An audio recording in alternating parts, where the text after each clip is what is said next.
بخشش رحمت دلائل الخیرات ثنائے سرور ذیشان دلائل الخیرات ہر ایک مرض سے شفا ہے دلائل الخیرات ہر ایک مرض سے شفا ہے دلائل الخیرات عطا و بخشش رحمت دلائل الخیرات الحمدللہ رب العالمین والصلاة والسلام على سید المرسلین اما بعد فاعوذ باللہ من الشیطان الرجیم بسم اللہ الرحمن الرحیم الصلاة والسلام علیک یا رسول اللہ وعلا آلک واصحابک یا حبیب اللہ الصلاة والسلام علیک یا نبی اللہ وعلا آلک واصحابک یا نور اللہ۔ مدنی چینل کے ناظرین، الحمدللہ ہم سلسلہ فیضان دلائل الخیرات شریف سے برکتیں حاصل کر رہے ہیں۔ حضرت شیخ سلیمان جزولی رحمۃ اللہ تعالی علیہ اپنی کتاب دلائل الخیرات شریف میں حدیث پاک نقل فرماتے ہیں۔ حدیث پاک کے الفاظ یہ ہیں: لا یؤمن احدکم حتی اکون احب الیہ من والدیہ وولدہ والناس اجمعین۔ تم میں سے کوئی شخص ایماندار نہیں ہوگا جب تک میں اسے والد، اولاد اور تمام لوگوں سے زیادہ محبوب نہ ہو جاؤں۔ صحیح ابن خزیمہ میں والدہ و ولدہ کی جگہ اہلہ و مالہ ہے، یعنی جب تک میں اس کے نزدیک اہل و مال سے زیادہ محبوب نہ ہو جاؤں۔ اس روایت میں تمام ان چیزوں کو جمع کر دیا ہے جو ایک انسان کو عزیز ہو سکتی ہے، کیونکہ اہل خود اس کو اولاد اور والد وغیرہ کو شامل ہے، اور مال کی محبت بھی ظاہراً معلوم ہے۔ امام بخاری حضرت ابو ہریرہ رضی اللہ تعالیٰ عنہ سے روایت کرتے ہیں: اس ذات اقدس کی قسم جس کے قبضہ قدرت میں میری جان ہے، تم میں سے کوئی شخص مومن نہیں ہوگا جب تک میں اس کے والد اور اولاد یعنی اصل اور فروع سے زیادہ محبوب نہ ہو جاؤں۔ وفی حدیث عمرہ، امام بخاری نے حضرت عبداللہ بن حشام رضی اللہ تعالیٰ عنہ سے حضرت عمر رضی اللہ تعالیٰ عنہ کی حدیث روایت کی ہے۔ انہوں نے بارگاہ رسالت میں عرض کیا: انت احب الی یا رسول اللہ من کل شیء الا نفسی۔ آپ مجھے ہر چیز سے زیادہ محبوب ہیں سوائے میری روح کے۔ حضور انور صلی اللہ تعالی علیہ وآلہ وسلم نے فرمایا: لا تکون مؤمنا، یعنی تم مومن کامل نہیں ہوگے حتی اکون احب الیک من نفسک، یہاں تک کہ میں تمہیں تمہاری جان سے زیادہ محبوب ہو جاؤں۔ ورنہ حضرت عمر رضی اللہ تعالیٰ عنہ اس سے پہلے بھی مومن تھے، ان پر ایمان کا حکم جاری تھا۔ انہوں نے جو کچھ عرض کیا اس کی بنیاد اس کا ایمان اور صدق ہی تھا۔ گویا انہوں نے سمجھا کہ میں نبی اکرم صلی اللہ تعالی علیہ وآلہ وسلم کی محبت میں کمال کو نہیں پہنچا اور آپ کے حق کے واجب کو کما حق ادا نہ کر سکا۔ دراصل انہوں نے آپ کے مرتبہ و مقام کی عظمت و جلال کو محسوس کیا اور طلب زیارت کا موقع پایا۔ اللہ تبارک و تعالیٰ کی طرف سے اشارہ مل گیا، ان کی پیاس بڑھ گئی اور بلند ہمتی تقاضا کرنے لگی، تو انہوں نے عرض کیا جو کچھ کہ اس سے پہلے مذکور ہوا۔ واللہ تعالی اعلم۔ ایمان کے سلسلے میں محبت سے مراد طبعی محبت نہیں بلکہ خدا واسطے کی محبت ہے، کیونکہ طبعی محبت کا کوئی اعتبار نہیں۔ امام خطابی کی مراد اختیاری محبت سے بھی یہی ہے۔ وہ فرماتے ہیں اس جگہ محبت سے مراد اختیاری محبت ہے نہ کہ طبعی، کیونکہ اختیاری محبت پہلے معدوم یعنی پہلے نہیں ہوتی، بعد میں ہو جاتی ہے، اسے شرعاً تکلیف دی جاتی ہے اور یہی کسب سے حاصل کی جاتی ہے، اسی لیے اسے اختیاری کہا ہے۔ لیکن یہ بات ابتدائی طور پر حاصل کرتے وقت ہوتی ہے، بعد میں غیر اختیاری ہو جاتی ہے، اس سے علیحدگی نہیں ہو سکتی، کیونکہ اللہ تبارک و تعالیٰ کی تخلیق اور فطرت کو بدلا نہیں جا سکتا، اس کا رنگ زائل نہیں ہو سکتا، اس کا لکھا ہوا مٹایا نہیں جا سکتا، اور اللہ تبارک و تعالیٰ نے جو دل کو اپنی محبت پر پیدا کیا ہے اس سے جدائی نہیں ہو سکتی۔ مزید برآں یہ کہ اللہ تبارک و تعالیٰ اپنے فضل و کرم سے جو احسان فرماتا ہے اس سے رجوع نہیں فرماتا۔ صلو علی الحبیب صلی اللہ تعالی علی محمد۔ جب حضرت عمر فاروق اعظم رضی اللہ تعالی عنہ نے نبی اکرم صلی اللہ تعالی علیہ وآلہ وسلم کی خدمت میں کھل کر حقیقت بیان کر دی اور اپنے حال کی بارگاہ رسالت مآب صلی اللہ تعالی علیہ وآلہ وسلم میں شکایت پیش کی اور اپنے اہم امر دینی میں آپ کی طرف رجوع کیا اور سائلانہ درخواست کی، تو حضور جان عالم صلی اللہ تعالی علیہ وآلہ وسلم نے انہیں وہ جواب دیا۔ آپ نے مذکورہ بات ارشاد فرمائی اور اللہ تبارک و تعالیٰ کے اذن سے انہیں حکم دیا، تو حضرت عمر رضی اللہ تعالیٰ عنہ نے گویا وہ نعمت بیان کی جو انہیں اسی وقت حاصل ہوئی تھی۔ یہ اللہ تبارک و تعالیٰ کی نعمت کا بیان تھا، خدا و رسول جل وعلا صلی اللہ تعالی علیہ وآلہ وسلم کا شکریہ تھا، اور اپنے حال پر اللہ تبارک و تعالیٰ کے احسان کا اعتراف تھا۔ جس طرح انہوں نے اپنی پہلی حالت کی خبر دی تھی جسے حضور جان عالم صلی اللہ تعالی علیہ وآلہ وسلم نے پسند نہیں فرمایا تھا اور آپ اس پر غمگین ہوئے تھے، اسی طرح انہوں نے پسند کیا کہ اپنی دوسری حالت کی خبر دیں تاکہ آپ اس پر اللہ تبارک و تعالیٰ کا شکر ادا کریں۔ عرض کیا، حضور مجھے اس ذات اقدس کی قسم جس نے آپ پر قرآن پاک نازل فرمایا، میں اپنی جان سے بھی زیادہ آپ سے محبت کرتا ہوں۔ اور حضور جان عالم صلی اللہ تعالی علیہ وآلہ وسلم نے فرمایا، الآن یا عمر تم ایمانک، اے عمر اب تمہارا ایمان کامل ہوا ہے۔ صلو علی الحبیب صلی اللہ تعالی علی محمد۔ امام بخاری کی روایت کے یہ الفاظ ہیں کہ حضور آپ مجھے میری جان کے علاوہ ہر چیز سے زیادہ محبوب ہیں۔ نبی اکرم صلی اللہ تعالی علیہ وآلہ وسلم نے فرمایا، ایسے نہیں، اس ذات اقدس کی قسم جس کے قبضہ قدرت میں میری جان ہے، یہاں تک کہ میں تمہاری جان سے زیادہ محبوب ہو جاؤں۔ حضرت عمر نے عرض کیا، حضور بخدا اس وقت آپ مجھے جان سے بھی زیادہ محبوب ہیں۔ حضور جان عالم صلی اللہ تعالی علیہ وآلہ وسلم نے فرمایا، اے عمر اب تمہارا ایمان کامل ہے۔ صاحب دلائل الخیرات رحمت اللہ تعالی علیہ کا اس روایت کو اور دیگر روایت کو لانا اپنی جگہ اہمیت رکھتا ہے۔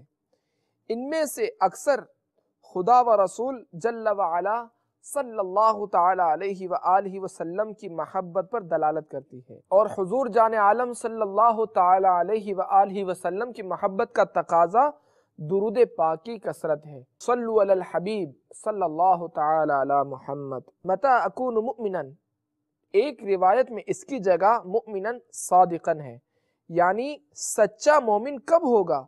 جب وہ مجھ سے پیار کرے گا۔ صدق سچا معنی یہ ہے کہ اقوال اس کا بولنا، افعال اس کے کام اور احوال اس کی ہر حالت باہم مطابق ہوں، ظاہر و باطن برابر ہوں، اس طرح کے تمام دینی اور دنیاوی مقامات میں بندے کا ظاہر و باطن موافق ہو، جو اس کے دل میں ہو اس کا حال اس کی تصدیق کرے، اس کی گفتگو اس کے حال کی تصدیق کرے اور اس کے افعال اس کے اقوال کی تصدیق کرے۔ اگر اس صفت سے موصوف ہوگا تو صفت نفاق سے محفوظ ہوگی، جو اللہ تبارک و تعالیٰ کی رحمت سے بعید ترین وصف ہے۔ نفاق ظاہر و باطن کی مخالفت کا نام۔ منافق اچھے وصف کو ظاہر کرتا ہے اور برے وصف کو پوشیدہ رکھتا ہے، اور نفاق چونکہ اللہ تبارک و تعالیٰ کی رحمت سے بعید ترین صفت ہے، لہٰذا اس سے بھاگنا اور اس کی ضد یعنی صدق سے موصوف ہونا ہر مسلمان کے لیے انتہائی لازمی ہوگا۔ صلو علی الحبیب صلی اللہ تعالی علی محمد۔ صدق فی الایمان یعنی ایمان میں سچا ہونا یہ ہے کہ لا الہ الا اللہ محمد الرسول اللہ صلی اللہ تعالی علیہ وآلہ وسلم کے مقصد پر عمل کرے، اللہ تبارک و تعالی کے ما سوا کو ترک کر دے، اس کے ما سوا کو مستحق عبادت نہ جانے، اقوال، افعال، اخلاق، مقامات، احوال اور ظاہر و باطن میں حضور جان عالم صلی اللہ تعالی علیہ وآلہ وسلم کی سنت پر عمل پیرا ہو، اس کا عمل فریضہ بندگی اور حقوق خداوندی ادا کرنے کے لیے ہو، مخلوق کی طرف سے تعریف اور اللہ تبارک و تعالی کی جزا کا طلبگار نہ ہو، اور ان تمام امور میں نیت، عقل اور عمل میں مخلصانہ کوشش کرنے والا ہو۔ صلو علی الحبیب صلی اللہ تعالی علی محمد۔ قال اذا احببت اللہ، ایمان کے لیے اللہ تبارک و تعالی کی محبت شرط ہے، نفس ایمان کے لیے نفس محبت اور کمال ایمان کے لیے کمال محبت شرط ہے۔ یعنی جو شخص دعویٰ کرے کہ میں فلاں شخص کو خدا کے لیے دوست رکھتا ہوں، اور وہ شخص جب نافرمانی کرے اور وہ اسے برا نہ سمجھے تو اس نے محبت کے دعوے میں جھوٹ کہا، اس کی محبت خدا کے لیے نہیں، اگر خدا کے لیے ہوتی تو اس نے نافرمانی کی تھی، اسے اس نافرمانی کے سبب برا سمجھتا۔ اللہ تبارک و تعالیٰ کے مقبولوں کو بے دینوں سے ایسی نفرت تھی، حضرت مالک بن دینار رحمت اللہ تعالی علیہ کے سامنے جب کوئی کتا آ کر بیٹھ جاتا تو اسے نہ ہٹاتے اور فرماتے کہ برے ساتھی سے کتا اچھا ہے۔ حضرت احمد بن حرب رحمت اللہ تعالی علیہ فرماتے ہیں کہ نیکوں سے محبت اور ان کے پاس بیٹھنا، ان کی صحبت میں رہنا، ان کے افعال، اقوال دیکھ کر عمل کرنا انسانی قلب کے لیے اس سے زیادہ کوئی بات نافع نہیں، یعنی نفع بخش نہیں، اور بروں کی صحبت میں رہنا اور فاسقوں سے خلط ملط رکھنا، ان کے برے کام دیکھ کر برا نہ جاننا، اس سے زیادہ قلب کے لیے کوئی شے نقصان دہ نہیں۔ حضرت عیسیٰ روح اللہ علی نبینا وعلیہ السلام نے فرمایا کہ گناہ گاروں کے ساتھ بغض رکھ کر اللہ تبارک و تعالیٰ کے ساتھ محبت رکھو، اور ان سے دور رہ کر اللہ تبارک و تعالیٰ کی طرف رجوع کرو، اور ان کو برا سمجھنے سے اللہ تبارک و تعالیٰ کی رضا حاصل کرو۔ لوگوں نے عرض کی، اے نبی اللہ، پھر ہم کس کے پاس بیٹھیں؟ فرمایا، ان لوگوں کے پاس بیٹھو جن کا دیکھنا تمہیں اللہ تبارک و تعالیٰ کو یاد کرا دے، اور جن کا کلام تمہارے اعمال میں زیادتی کا باعث ہو، اور ان کے اعمال تمہیں آخرت کی طرف رغبت دیں۔ صلو علی الحبیب صلی اللہ تعالی علی محمد۔ حضرت عمر رضی اللہ تعالیٰ عنہ سے مروی ہے، انہوں نے کہا، رسول اللہ عز و جل و صلی اللہ تعالی علیہ وآلہ وسلم نے فرمایا، بے شک اللہ تبارک و تعالیٰ کے بندوں میں سے کچھ لوگ ایسے ہیں جو نہ کہ انبیاء ہیں نہ شہداء، مگر اللہ تبارک و تعالیٰ کی طرف سے ان کو ملنے والے مرتبوں پر انبیاء کرام رشک کریں گے۔ تو لوگوں نے عرض کیا کہ یا رسول اللہ صلی اللہ تعالی علیہ وسلم، ہم لوگوں کو خبر دیجئے کہ یہ کون لوگ ہوں گے؟ تو ارشاد فرمایا کہ یہ وہ قوم ہوگی جو اللہ تبارک و تعالیٰ کی محبت کے ساتھ ایک دوسرے سے محبت رکھتے ہوں گے، بغیر اس کے کہ ان لوگوں کے درمیان کوئی رشتہ داری ہوگی، نہ یہ لوگ آپس میں مال و سامان کا لین دین کرتے ہوں گے۔ اللہ تبارک و تعالی قرآن مجید فرقان حمید میں ارشاد فرماتا ہے، والذین آمنوا اشد حبا للہ، ترجمہ کنز الایمان، اور ایمان والوں کو اللہ کے برابر کسی کی محبت نہیں۔ اس کی تفسیر میں مفسرین نے لکھا، کفار جتنی محبت اپنے خداؤں سے کرتے ہیں، اس سے کہیں زیادہ محبت مؤمنین اپنے رب تبارک و تعالیٰ سے کرتے ہیں، کیونکہ مؤمنین کی محبت منقطع نہیں ہوتی، اور کسی حال میں بھی وہ اللہ تبارک و تعالیٰ سے اعراض نہیں کرتے، چاہے وہ خوشحالی میں ہو یا تندرستی میں۔ یا تنگ دستی سے دوچار ہوں، وہ شدت تکلیف میں مبتلا ہوں یا راحت و آرام کے مزے لے رہے ہوں۔ حضرت ابن مسعود رضی اللہ تعالیٰ عنہ نے کہا کہ رسول اللہ عز و جل و صلی اللہ تعالیٰ علیہ وآلہ وسلم نے فرمایا کہ اللہ تبارک و تعالیٰ نے اپنے نبیوں میں سے ایک نبی کی طرف یہ وحی بھیجی کہ آپ فلاں عابد سے کہہ دیجئے کہ تو نے اپنے نفس کی راحت کو جلدی سے پا لیا اور تو نے دنیا سے قطع تعلق کر کے میری طرف رجوع کیا اور تو میرا ہو گیا تو میری وجہ سے تو صاحب عزت بن گیا۔ اب تو یہ بتا کہ میرا حق جو تیرے اوپر ہے اس معاملے میں تو نے کون سا عمل کیا ہے؟ تو وہ عابد کہے گا کہ اے رب عز و جل وہ کون سا عمل ہے؟ تو اللہ تبارک و تعالی ارشاد فرمائے گا کہ کیا تو نے میرے لیے کسی دشمن سے دشمنی اور میرے لیے کسی دوست سے دوستی بھی کی ہے؟ اللہ اکبر۔ مسلمانوں غور کرو کہ زاہد ہونے اور دنیا سے قطع تعلق کرنے کی خداوند قدوس کے دربار میں اتنی اہمیت نہیں ہے جتنی کہ اس کے دربار میں زیادہ اہم اللہ تبارک و تعالیٰ کے لیے محبت اور اللہ تبارک و تعالیٰ کے لیے عداوت ہے کہ اللہ تبارک و تعالیٰ نے جنت کی نعمتوں کو اس پر موقوف ٹھہرایا۔ سبحان اللہ، سبحان اللہ، کیا خوب ہے الحب فی اللہ والبغض فی اللہ کا جلوہ، مگر آنکھ والا تیرے جلووں کا تماشا دیکھے دیدہ کور کو کیا آئے نظر کیا دیکھے، دیدہ کور کو کیا آئے نظر کیا دیکھے۔ اللہ تبارک و تعالیٰ سے دعا ہے کہ ہمیں اپنی سچی پکی محبت اور اپنے پیارے حبیب صلی اللہ تعالیٰ علیہ وآلہ وسلم کی سچی پکی محبت عطا فرمائے اور بکثرت دلائل الخیرات شریف کا ورد کرنے کی توفیق عطا فرمائے۔ محبت میں اپنی گماں یا الہی، نہ پاؤں میں اپنا پتا یا الہی، رہوں مست و بے خود میں تیری ولا میں، پلا جام ایسا پلا یا الہی۔ درد اپنا دے اس قدر یا رب، درد اپنا دے اس قدر یا رب، نہ پڑے چین عمر بھر یا رب۔ آمین آمین بجاہ النبی الامین صلی اللہ تعالی علیہ وآلہ وسلم۔ عطا و بخشش رحمت دلائل الخیرات، ثناء سرور ذیشان دلائل الخیرات، ہر ایک مرض سے شفا ہے دلائل الخیرات، ہر ایک مرض سے شفا ہے دلائل الخیرات۔